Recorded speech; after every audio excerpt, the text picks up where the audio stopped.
देखिए, budget as a स्वागत योग है, एज ए होल स्वागत योग है, ये प्रगतिशील बजट है। और हम समझते हैं कि जो किसानों के संदर्भ में बात कही गई है कि डबल इनकम MSP के बारे में जो सुरक्षा की बात की तो बहुत सारी बात आ रही है। फिर कॉरिडोर बनाने की बात आ रही है, चाहे केरल हो चाहे बंगाल हो, उसमें पैसा देने की बात आई है, वो है और हर तरह से ठीक है।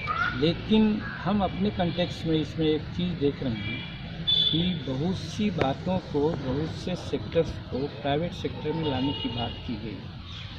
सेक्टर सभी आ जाए, हमारी उसमें कोई चिंता नहीं है, हम उसका स्वागत करेंगे। लेकिन संविधान पर जो हमारा अधिकार है आरक्षण का, अगर सभी चीज़ चल जाएगा प्राइवेट सेक्टर में तो आरक्षण का क्या होगा। इसीलिए हम इस पर एक तरह से माननीय प्रधानमंत्री से अनुरोध किया है, वित्त मंत्री से अनुरोध किया है कि आप प्राइवेट क्षेत्र में ले जाइए, हमको चिंता नहीं है, लेकिन जो आरक्षित वर्ग को जो कोटा होना चाहिए आरक्षण का प्राइवेट क्षेत्र में भी लागू कर दीजिए तो अति उत्तम है। आपको नहीं लगता सर कि निजी हम कर सकते हैं कि जो प्रोग्रेसिव विचार के लोग नहीं हैं उनके लिए कहें आरक्षण किसको चाहिए, जो सामाजिक और शैक्षणिक दृष्टिकोण से पीछा है। आज 74 वर्ष आज़ादी को हो गए, ये हमारा दोष है कि उनको हम पीछे रखे हुए हैं। इसीलिए अम्बेडकर साहब ने कहा था कि कॉमन स्कूलिंग सिस्टम होना चाहिए, राष्ट्रपति का बेटा हो या भंगी का संतान, सबको शिक्षा एक समान। अगर आज एक कह दिया होता तो मैं आरक्षण की मांग नहीं करता। आप पत्र भी लिखेंगे इसके लिए प्रधानमंत्री? निश्चित हम तो लिखा भी है, कहा भी है, और इस पर ज़रूरत होगी, अगर मुलाकात का हम समय लेंगे तो निश्चित उनसे हम अनुरोध करेंगे और हमको विश्वास है कि वो बात की मानेंगे। तो हुआ हम भी कर रहे हैं, हम कहाँ कर रहे हैं, हम तो इसीलिए कर रहे हैं कि हर चीज़ को निजी क्षेत्र में ले आ रहे हैं। लेकिन संविधान में जो प्रदत्त हमारा अधिकार मिला है आरक्षण का, वो आरक्षण व्यवस्थित उसमें भी लागू करना। अब कहीं कहीं प्रश्न उठता है कि संविधान संशोधन की बात आती है, तो संविधान बहुत मायने में संशोधन हुआ है, हाल ही में हुआ है। 49% से 69% किया गया है संविधान संशोधन करके। तो उसी तरह से इसमें संशोधन करके भी प्राइवेट क्षेत्र में आरक्षण देखें तो आरक्षित वर्ग जिसकी आबादी हम समझते हैं कि 70% के आसपास में है, सबको बहुत फ़ायदा होगा।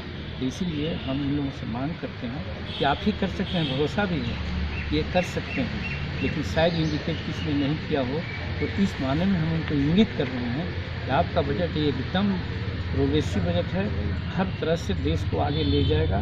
और चाहे आंतरिक मामला हो या बाह्य मामला हो या इवन महंगाई है, महंगाई को भी जो प्रकारांतर से इन्होंने जो चोट मारा है, हो सकता है कि उससे महंगाई भी कम जाए या थम जाए। लेकिन हम जिस सेक्टर से आते हैं उस सेक्टर में एक ही सबसे बड़ी बात हम दिमाग में आ रही है कि प्राइवेट सेक्टर का एक्सपेंशन हो रहा है, बट वहाँ आरक्षण लागू नहीं है। कितना प्रतिशत आरक्षण की मांग करते हैं? देखिए, ऐसे तो कहा गया है संविधान में कि जिसकी जितनी जनसंख्या भारी मिले उसको हिस्सेदारी, उतने ही हिस्सेदारी।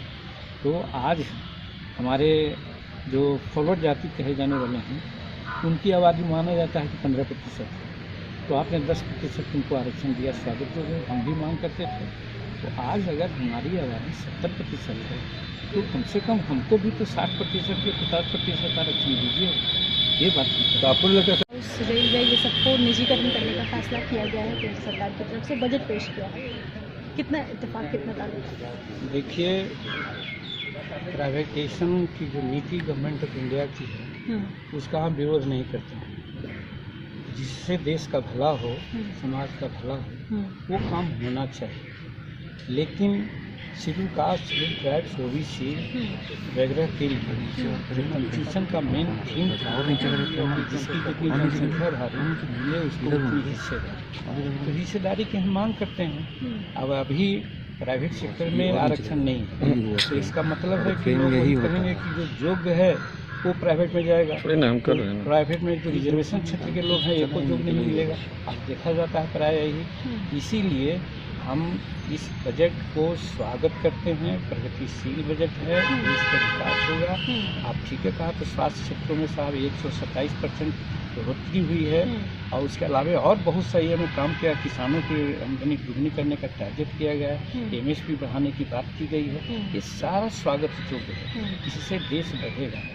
लेकिन जो आरक्षित वर्ग के खास करके शेड्यूल कास्ट शेड्यूल ट्राइब वगैरह के लोग और बाबा अम्बेडकर ने कहने की बात की थी कि कॉमन स्कूलिंग सिस्टम कीजिए और राष्ट्रपति का बेटा हो या भंगी का संतान हो, सबको शिक्षा एक समान हो, और जब तक एक समान नहीं हो तब सामाजिक और शैक्षणिक दृष्टिकोण से आरक्षण व्यवस्था जारी रखिए। तो उस कंसेप्ट के आधार पर आज हम कह रहे हैं कि प्राइवेट हो, प्राइवेटेशन में जाए, सारा चीज़ प्राइवेट में कर दें। हम समझते हैं कि उससे अच्छा ही होगा, लेकिन उसमें जो हमारा क्वांटम ऑफ रिजर्वेशन है उसको भी लागू करने का आदेश प्रधानमंत्री जी करें, जिसके लिए हम उनसे बात भी करना चाहते हैं। और यही हमारी मांग है कि अगर ये कर दें तो कहने का मतलब है कि सोने में सुहागा की बात हो जाएगी और मणिकांचन संजोग कहा जा तो सकता है। आपके हिसाब से जो परसेंटेज इसकी जितनी जनसंख्या भारी मिलेगी उसको उतने हिस्सेदारी, तो हमारी जनसंख्या 70-75 से 80% तक है,